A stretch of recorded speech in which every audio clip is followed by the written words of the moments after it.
Punjab University at postgraduate level and did her MBA from TRIUM, the combined program of NYU, LSE, and CHEC Paris.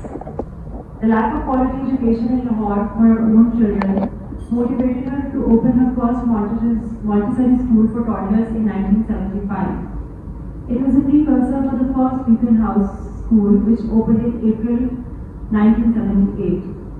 The second school chain known as the Educators was launched in 2002. And today the group caters to a combined student body of over 315,000 students. Over these 4.5 decades, Beaconhouse has developed into one of the largest education systems in the world, spanning 7 countries. She has also played a pivotal role in women's empowerment in the country. 62% of Beaconhouse 15,000 plus employees are women, with a high percentage of them in the upper management categories. She pioneered the establishment of Pakistan's first liberal arts university, Beaconhouse National University, in 2003. BNU is a private, non-profit institution offering undergraduate and graduate programs in modern disciplines, many of which are not offered in any private sector university in Pakistan. Actively involved in a number of non-profit and charity organizations, she received the Sitara Isar Award from the Government of Pakistan in 2006 for her philanthropic contributions. In 2012, Nasreen Mehmud Kasuri received the Women Power 100 Award in London. She also received the Fatma Jana Award 2014 in recognition of her meritorious services in the field of social sector entrepreneurship. We are honored to have her with us today. Thank you for taking out time for LSE Lahore Alumni chapter.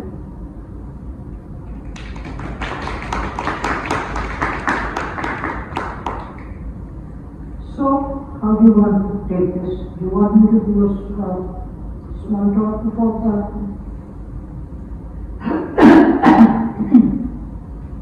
I get all of you ask me questions, but can you hear me? Yes. Yeah, because I don't have a loud voice. If I speak too loud, I start coughing. You see, I call myself an accident. I am an accidental entrepreneur. My family, I come from a business background. My husband comes from a political, legal background. His father was a practicing lawyer. And my husband didn't practice, but he trained to be a lawyer. But they're a professional family. I came from a business background. So business was pretty much something which I grew up with. But that doesn't mean that I was brought up to be a businesswoman. I come from a traditional family. And all traditional families, when I was growing up, used to bring up their daughters to get married, to have children, to be good wives and good mothers. And that's what I was brought up as. I wasn't brought up as a professional. Nobody expected me to start working. I didn't expect myself to start working. I mean, it was not something which I had thought of. So that's why I say that I am pretty much an accident. Unlike a lot of you girls here, and the reason I'm saying girls is because for Pakistan, unusual girls didn't work in my times, but now they do. Boys were expected to work and earn for their wives and their families, but the girls were not supposed to do that. But it's wonderful to see girls now taking an active interest in the working life. I started working when I was in 1975. I was like 28. And you say to the mathematics, I'm 75 now. So I started working at that time, and I had 2 children. And I started a Montessori school, and the school was, I did not at that time, and this is a question a lot of people ask me, one of you might probably ask me, so I answered it before you asked me. I did not envisage Beaconhouse, the size of Beaconhouse and what you see today. It was a small Montessori. Basically the idea was that I didn't think that Lahore had a good enough nursery for children. children. And I thought that I should set up a nursery school myself. And all the nurseries that I went to, sort of left much to be desired. So I thought I'd set up a nursery myself, my own children can study there, and obviously other children as well. And at that time, because I had just finished, not just finished, but some years ago I had done read about Montessori in my psychology course. So I thought Montessori would be the best system for young children. It's good, but I don't think it's the best. It's still good. And because there were no Montessori schools in Lahore at that time, I went to Karachi and I met with the people who were running the Montessori school. And now I'm not just an accident, but I'm also lucky. And when I went to Karachi, the lady, Mrs Mehmud, who was the head of the Montessori Association, looked at me, and it was almost for her, it was almost like a dream come true. And she said that, we've been wanting to do training in Lahore for a very long time. And the reason we haven't been able to do that is because there's no school in Lahore. And if you want to set up a school, I am very happy to help you. I am happy to help you in any way that you want. Now, what help did I need? I needed teachers, I needed, there were no teachers in Lahore, so I obviously myself was not trained. I wasn't trained in Montessori, what I knew I had read about. So she helped me, she found me the teachers, she helped me order the equipment, and obviously I did the rest in Lahore, and I opened the school. Unfortunately, the training never took place. Because all the ladies who were heading the AMI were getting on in years, Mrs. Nilwala, Mrs. Rustamji, all the Parsi ladies. So they just found it difficult to come down to the school opened, but the training never happened. And for a very long time actually, 3 years is not that long. For 3 years, I just stayed at Montessori, it was a nursery school. And because we were not allowed to have classes beyond kindergarten in the private sector, it wasn't allowed. So children do their kindergarten and then they would go away. And this was when I realized what a huge need there was for schools. There was, there was just interesting college, and then there was the convent of Jesus and Mary, it was, Sacred Heart Convent, and everybody wanted to get into those schools, and those schools had no places, and people were desperate, and there was a desperate need that the government did not allow. It was in 1978 that the government allowed the private sector to come into schools. They realized that there was a shortage of schools. I was poised for it, and in 78 they gave the permission. In 78 I started Beaconhouse in 78. So Beaconhouse started in 78, Les Anges in 75, and then with Beaconhouse there was no stopping. And it wasn't my ambition that was driving Beaconhouse. It was the market need that would drive Beaconhouse. It wasn't. I wasn't particularly ambitious. I was happy with my life, with the working hours that I had. And, I had a whole small bunch of students in Les Anges, and I was friends with their mothers. So it was a case of working, running the school, and the mothers would come and we would sit and have tea and chat, and it was a nice little cozy arrangement, and that suited me fine. I wasn't looking at anything very ambitious. But then when Beaconhouse came, there was so much pressure from the market. There was so much pressure from the market that I just couldn't resist, and it expanded in the first 10-15 years simply because of pressure and because of demand. And I had people coming to see me from different cities of Pakistan because they felt that they needed a school, a good school. So that is how Beaconhouse grew in its earlier years. And before I knew, I was involved with full-time involvement. My children then I don't take unnecessary credit for the fact that I did have, my mother didn't live at the home, my mother lived in Tesla, but my grandmother lived here, and my grandmother used to look after my children. When I used to travel, I used to leave my children with my grandmother. You see, this is a family support system that we have in this country, which sometimes we don't appreciate it enough. But it's a huge support system, and I felt that if I wasn't a single mother, obviously I was married, but in Pakistan, many women look after children, not without it. It's women who have to do it, and it's mothers and grandmothers, and I did have my grandmother looking after the children. So that was something which helped me work without stress that the children, not to say the fact that my grandmother didn't spoil the children, she spoiled them outrageous, but then, what a grandmother was all about, I spoiled mine outrageously also. So that's a short story. Now, I'm sure you have questions to ask, and you're most welcome to ask whatever you want. So maybe I'll start off with a few questions, and then we will take questions from the audience.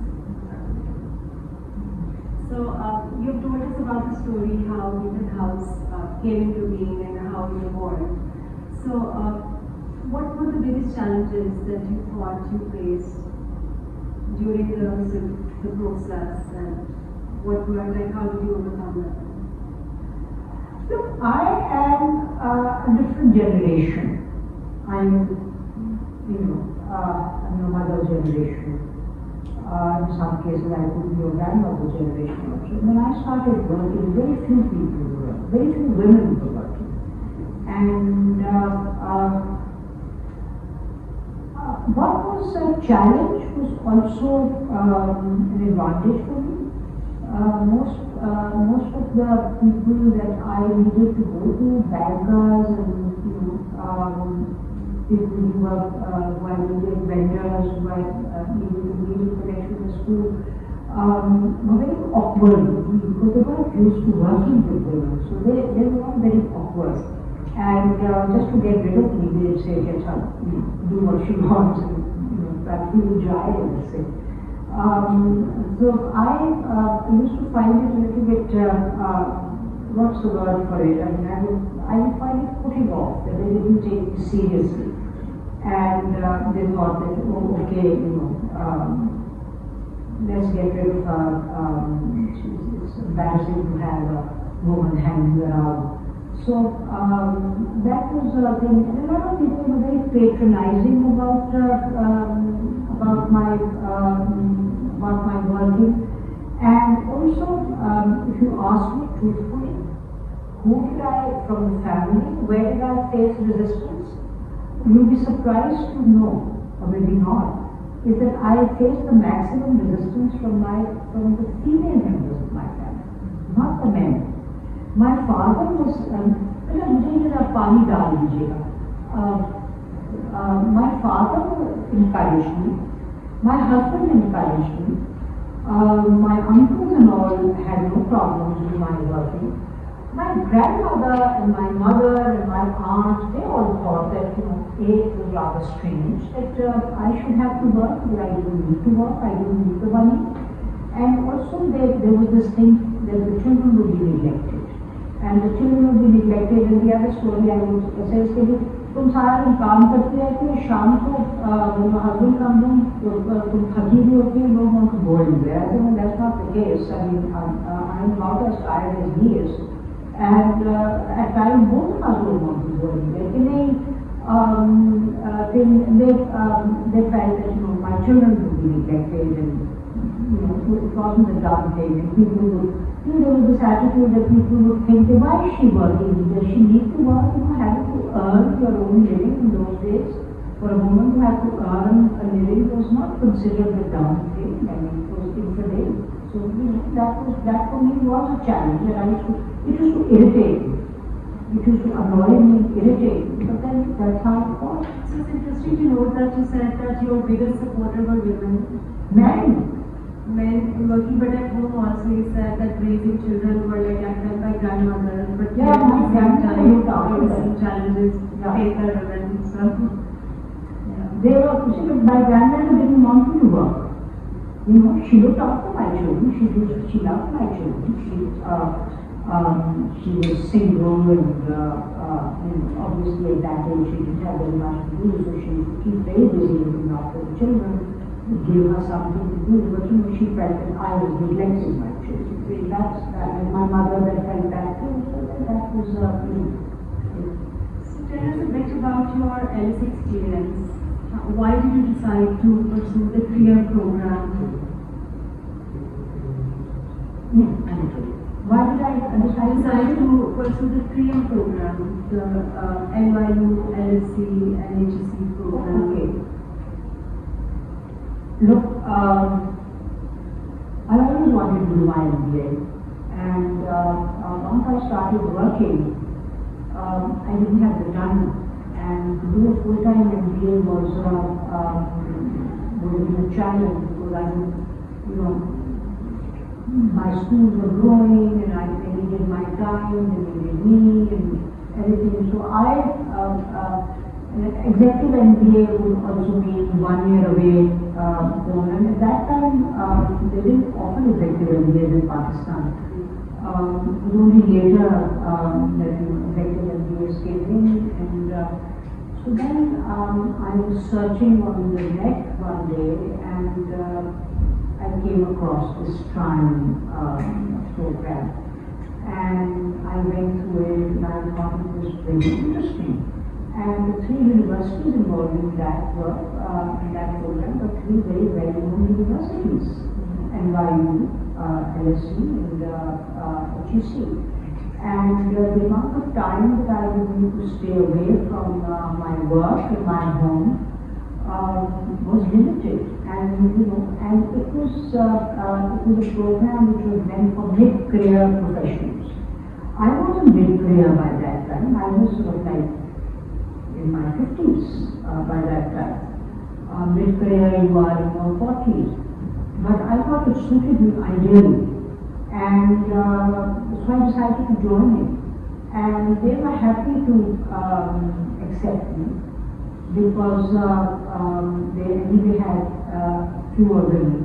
And most of these programs in the West, one of their criteria, their grading criteria is that they have a gender balance. And I obviously, my journey meant that the gender balance, which was somewhat skewed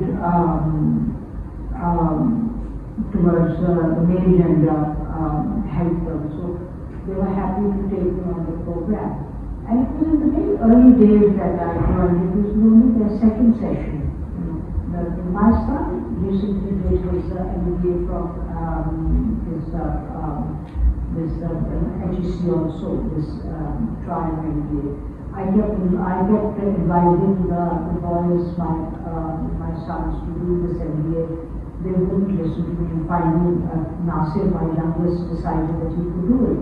Because it's a program which gives you exposure. You meet a lot of people, mid-career people from all over the world. It's a very different program.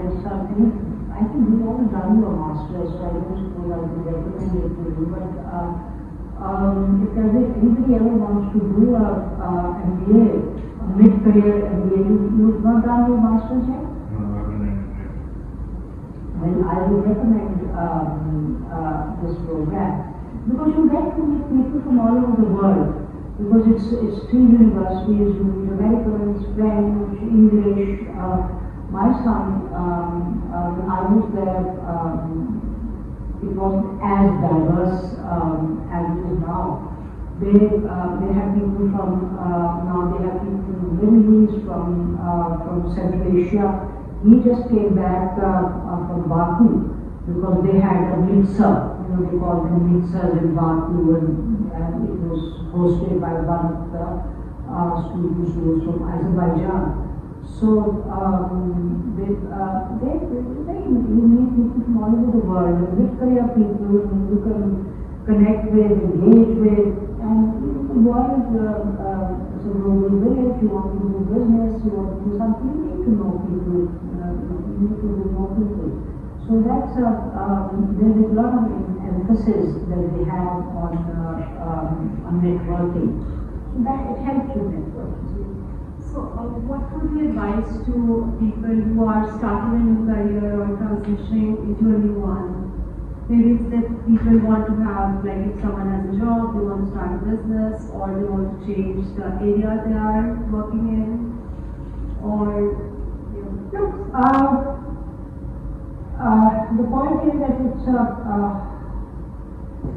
if you are entrepreneurial, you want to do a business. Obviously, I come from a business background, and my family was always, they were always looking at businesses and new businesses.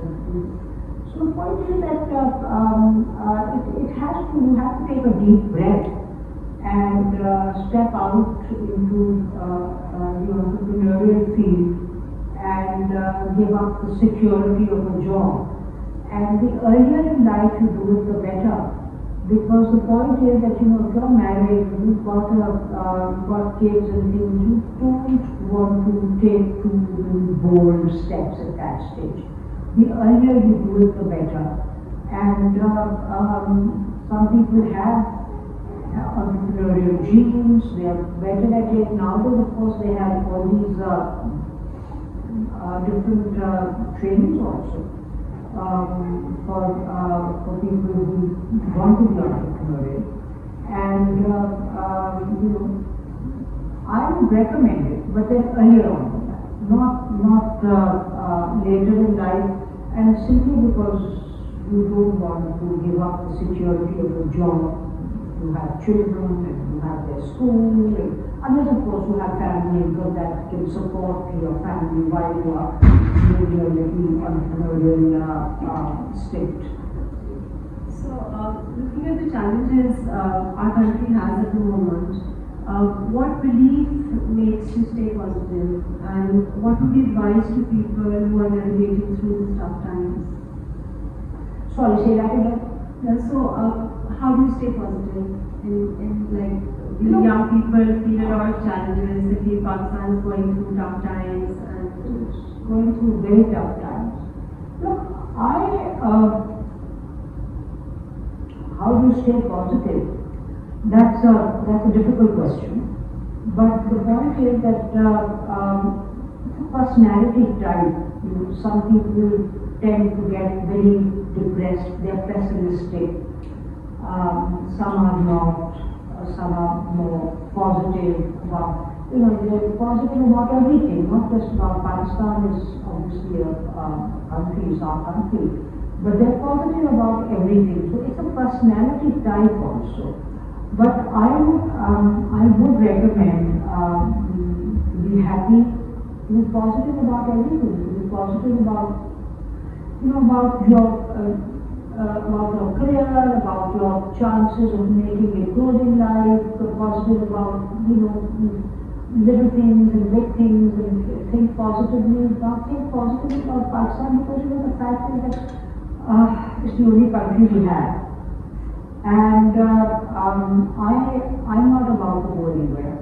And I have not encouraged my children to go anywhere.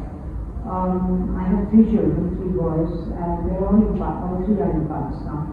And to be honest, I did at one point think that one of the boys should maybe be working abroad to provide the family with security. But none of them want to go, they want to stay here. They're very positive about Pakistan, they think we'll turn around. So let's think positive. It's important to think positive. One should not think negatively.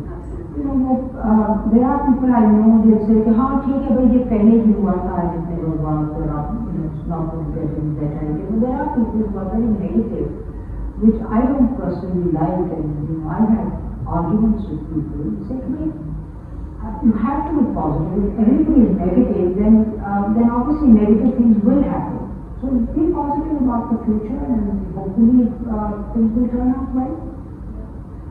So we can start taking the questions from the audience. Aage mic pe.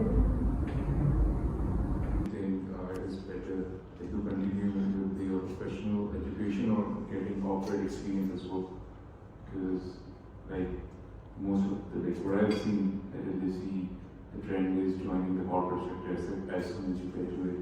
Well, very few people continuing into their like higher education, like masters or a PhD. So from your experience, like obviously you are in the education business and entrepreneur within the education business. So what would you suggest or recommend? Look, I would suggest everybody to follow their instinct. You know, I mean, instinct is something which women sort of tend to follow more so than men do. Men who are more calculated about their decisions, women are more instinctive about their decisions. I understand if you're asking me that should you continue in the corporate sector or should you go and try your luck with entrepreneurship? Is that what you're asking? Entrepreneurship. Is that what you're asking? Yes, like the immediate thoughts that like a grad has, right? In obviously, everyone wants to get into the corporate sector and start making big bucks, especially when you graduate in London, right? For example, LSE or NYU. What I understand maybe what she's saying is that after undergraduate, do you recommend working in corporate sector before going for your education? Any worthwhile program will expect you to have some work experience under your belt. And after doing your bachelor's, you should work for a couple of years. You should, because that's the experience that you're going to apply, especially if you're going to do an MBA. If you're going to do an MBA, for that, any worthwhile program, MBA program, will expect you to have some work experience. So you should certainly do that. 1 साल करें, 2 साल करें, 3 साल करें. मेरा तो खैर when I joined, I was much older, but you should have the experience. And the reason, I mean, the point is that in Pakistan, when people talk about doing your MBA, everybody talks about lumps, you know, but lumps is not that easy to get into. There's a lot of pressure on lumps or IBA or lumps or something like that. But any program that you choose should you should evaluate that program well. You should evaluate it well. I mean, I recommend TRIUM because I did TRIUM myself, and I think it's a very useful program. But then obviously it's expensive, so it's a question of affordability also. If somebody can afford it and they want to go and work for the program, I would recommend this program. And in Pakistan, whichever program you join, I would recommend that you evaluate it well.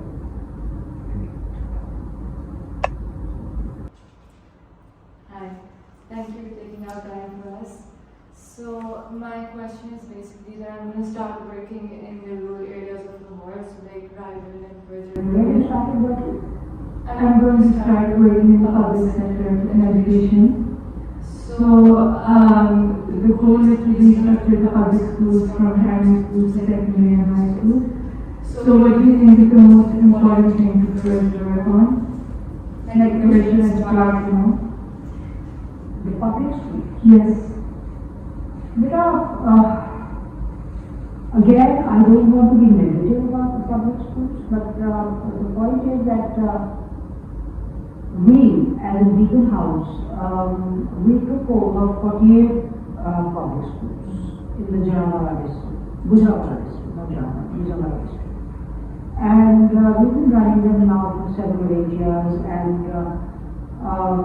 I think we've done a good job. I think so. because enrollments increased, the schools are doing well and all that. But it's only 48 schools. The government has like 60,000 or something like that. And so the lesson that I learned with 48 schools, I'm sure some of them can be applied to 60,000, but not too many. So they advertised more schools recently. They wanted to do a public-private partnership with schools. That's what it is true. Yeah. So our team went and looked at those schools. Now there are schools with one room. There are schools with no teachers. There are schools with one teacher. Obviously, I mean, those schools, what is there to turn around in one room? So we went and we decided to cherry pick on schools which had like at least 4 rooms and 1 or 2 teachers. Not particularly happy to take on government teachers because the last time when we took over the schools, Shahbaz Sharif ka time tha, us waqt Shahbaz was very keen on this experiment. So our condition was that we are not going to take any government teachers. And he agreed. So in the 48 schools that we have right now, we have no government teachers. But now they are saying we take government teachers, which is obviously a challenge because government teachers don't work, they are not properly qualified. And when they are there, they sort of tend to spoil your other teachers as well. अच्छा, by the way, you'll be surprised to know that the तनख्वाहें बहुत ज़्यादा होती हैं. They are not underpaid by Pakistani standards. They are paid anywhere from 50,000 to a lakh of rupees and all that, and they don't work. And what the government gives us per student, they give us 850 rupees per student. And out of that 850 rupees per student, we are not able to pay our teachers more than 8,000 or 9,000 rupees. So what I told my people, I said, please tell them, okay, I pay my PM now in the office 36,000 because that's the minimum wage. So at least gives enough to the people who are taking off this school that they should be able to pay the minimum wage to the teachers. And the teachers are mostly women, as you probably already know. And so these are girls who have very few options. उनको कुछ घर से दूर भी जाने देता, they're told they can't work anywhere where there are men, and that sort of thing. So because of their limited options, वो आगे 8,000, 9,000 की मुलाजमत कर लेती हैं. But it's not fair. And then government teachers, अगर 1-2 government teachers होती हैं, उनका 50, 60 या 70,000 तनख्वाह होती है, so the differential is very great. And they obviously would feel unhappy about it. But there is a lot that can be done, but these schools require investment. They require investment in infrastructure. They require investment in teaching resources and things like that. A lot of that needs to be done. So at the moment, they're also giving around like 900 per child. Sorry, but I'm just writing it. I think have to use the Bible again. Thank you. So at the moment, they're also saying that we'll give you around 800 per student, and then like 200-300 students over there. So do you think that's enough? Because what they said to me as well was that you don't need to pay more than 20,000 to a teacher. So and that was like the maximum. Who said that? The PEF program. But that maximum they pay their own teachers much more. See, the government teachers have been paying much more. Even if I'm able to pay 20,000, I would be very happy, and I'm sure the teachers would be very happy. जिनको 8-9,000 मिल रहा है, वो 20,000 से कितना खुश होंगे.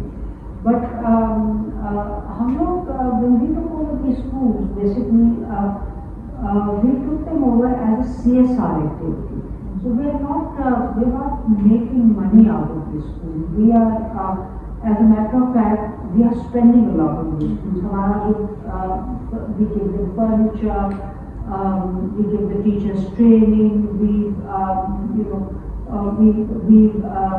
we we needed capacity, so we built rooms at our own cost because we had run out of capacity. And a lot of those things, so 80% of the budget that comes to us is being paid to the teachers, and still we can't pay the teachers more than 78,000. Our account only transfer, and when we submit the accounts, and there's no way we can pay them 20,000. It was starting to SARS or something, right? The SARS of a cheese or जैसे.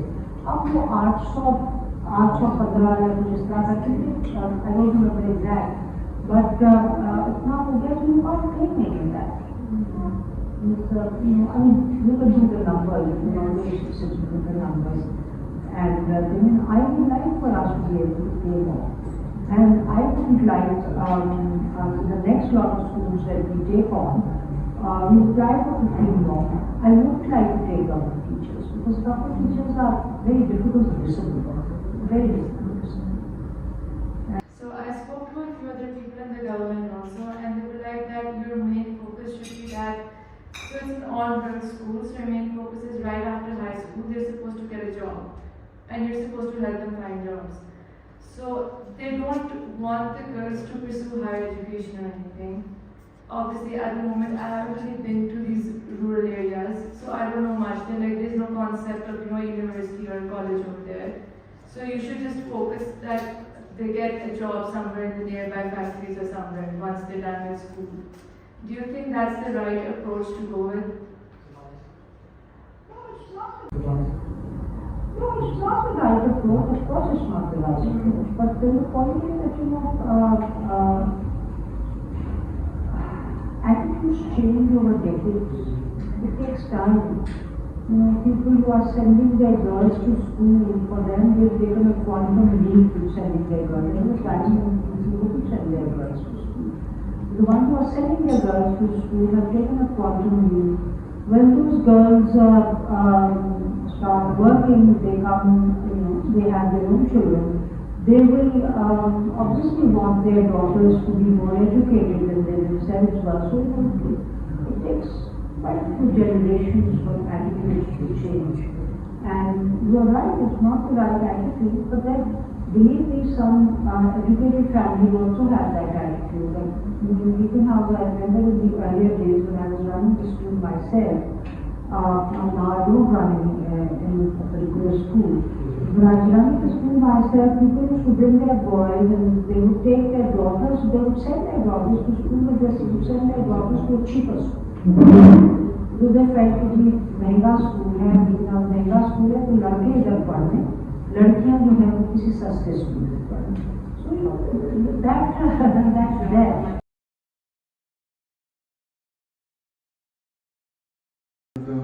I'm just going to continue the same topic. So I've worked for a number of years in the development sector in Lahore. Several of those years were spent working on education policy, and as you probably already know, a lot of money has come in. The UK's agency, now called the FCQ, but it's different as it. One of the largest programs in the world was the Punjab Education Sector Program. Yes. So one of the largest programs in the world was the Punjab Education Sector Program. A lot of money has been spent on education research and education initiatives, PEF bana, PEEF bana, PCTP में reforms आए, DEAs बने, ये बना, वो बना, and obviously multiple challenges everywhere. DEAs की implementation में several challenges, bureaucracy की अपनी मुदाखलत, feedback loops वगैरह, delivery units से बन रही हैं, but actual decision maker की वहाँ पे है, a lot of those challenges. But the overarching sort of sentiment that's still prevalent across society as well, especially among people who are working on education policy, is that as long as public education is meant for the lower income segments of society, it will stay as bad as it is.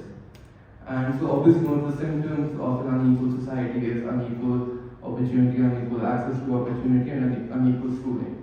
I myself went to Eastern, so acutely aware of the amount of privilege that these expensive schools have. and the amount of resources they have at their disposal. चाहे जितना मर्जी development sector या NGOs education company कोशिश कर लें, मतलब TCS सबसे बड़ा इदारा है, उनके हज़ारों स्कूल्स हैं, बट गवर्नमेंट के लाखों में है. Like, do you agree with the sentiment that, you know, in order to sort of break this cycle, the upper income segments need to take ownership of public education, not just public education, but the public realm as a whole, healthcare, whatever. You know, this idea that we don't get services, but it's also that the money is also not going into the services, so to speak. Private healthcare, private education, yes, we pay taxes, but the amount we spend on education in a year far outweighs the amount we pay in taxes. And so do you agree with the sentiment that we would actually need to break this cycle, and there would need to be some form of harmonization between public and private education, especially across income segments? Yes, you're right. Everybody has to take ownership, but you know, the point is that the private sector is, Pakistan is very vibrant, and there are people who send their children to private sector schools obviously think that education is important, and they are prepared to pay for it.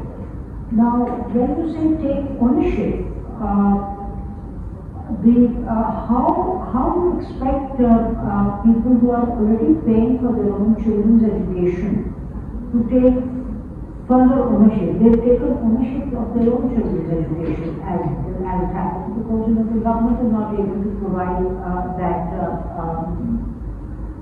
that facility. You see, it starts with the amount of funds that are allocated in the budget for education. Unfortunately, education costs it's like 2%, and I think we probably realize that at the end of the day, 2% ही खर्च होगा. इसमें से कुछ बच ही जाता है the figure that is quoted as being the figure that is spent on education is 6%. Now, you have to have the capacity to absorb that amount. You know, you've got to have the infrastructure to absorb that amount. Because even out of that 2% which is allocated to education, we've all heard about the ghost teachers and ghost schools like that. So there is a lot of corruption also. So you see, a certain percent, I don't have a figure at hand, but a certain percentage of that goes into, into corruption, into people's pockets. So we have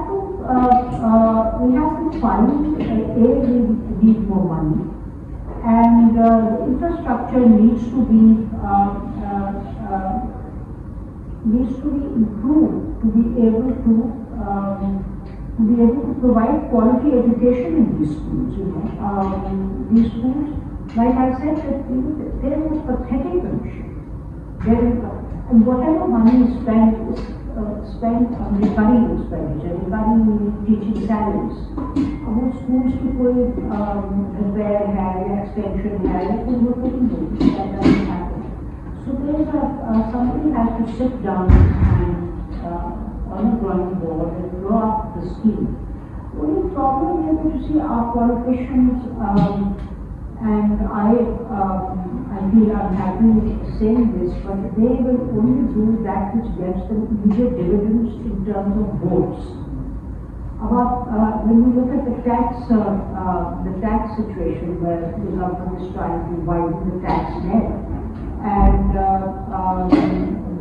they're trying to resist the retailers coming to the tax net, because the retailers are voters. वो vote करते हैं, तो वो जो भी tax net में लेकर आएगा, he will lose their vote. So that is the situation of the government, that they want to spend money and time and energy on areas which will get them votes. And education is something which is slow, it takes time, it doesn't get you votes, not immediate. It will over a period of time get you votes, but not immediately. Saving the retailers from tax will get you their votes.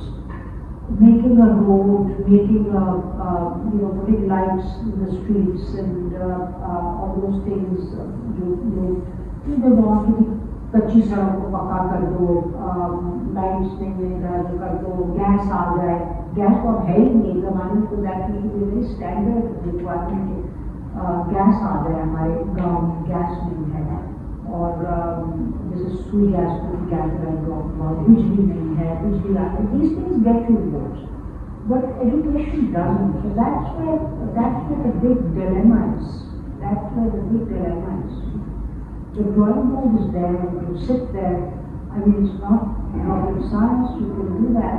वैसे भी आते हैं, defect एक जमाने में बहुत आया करते थे, अपने यहाँ वाले शायद नहीं होती फंडिंग, डिफेक्ट के बहुत आते थे, जायका के बहुत आते हैं, सेफ के बहुत आते हैं, ये क्या काम, but how it's implemented is, there is unfortunately a lot of leakage, Any other questions? If anyone else wants to ask a question. You get the last one, and I take off. I have a quick question about the single national curriculum. The single national curriculum, what your take on it was when the policy first came out. I know it was trying to be implemented across private schools as well. So did you have a chance to go through the single national curriculum, and were you able to sort of maybe interpret it in a way where you were still able to retain Beaconhouse's own curriculum? If you could just talk about it or comment about that. I think a single national curriculum for me to give you my take on it, brief session like this would be very difficult. Single national curriculum has a lot of issues. It has a lot of issues, and those issues, they did include the private sector, include the boards that design the curriculum. But you see, to make those boards representative of all of Pakistan, you had a lot of very conservative people on those boards also. You had the religious scholars there also. The religious scholars had their own take on this. They don't believe in liberal, broad-based education. So if you want to put a curriculum which gives you liberal, broad-based education, the religious scholars on the board will object to that. So it's very difficult to make these two ends meet. But I suppose the government has its limitations, and they need to think. But the curriculum left much to be desired. It left much to be desired. There were some things in that curriculum which were quite offensive. But luckily now nobody is pushing it, so we're there. Hopefully we'll go back to a more normal may I beg leave now? Thank you so much for your time. We just want to present you a shield for Yes, okay, thank you so much. And LSE Lahore Alumni Charity is thankful to our alumnus Ikra Hassan Mansha for giving us this wonderful venue.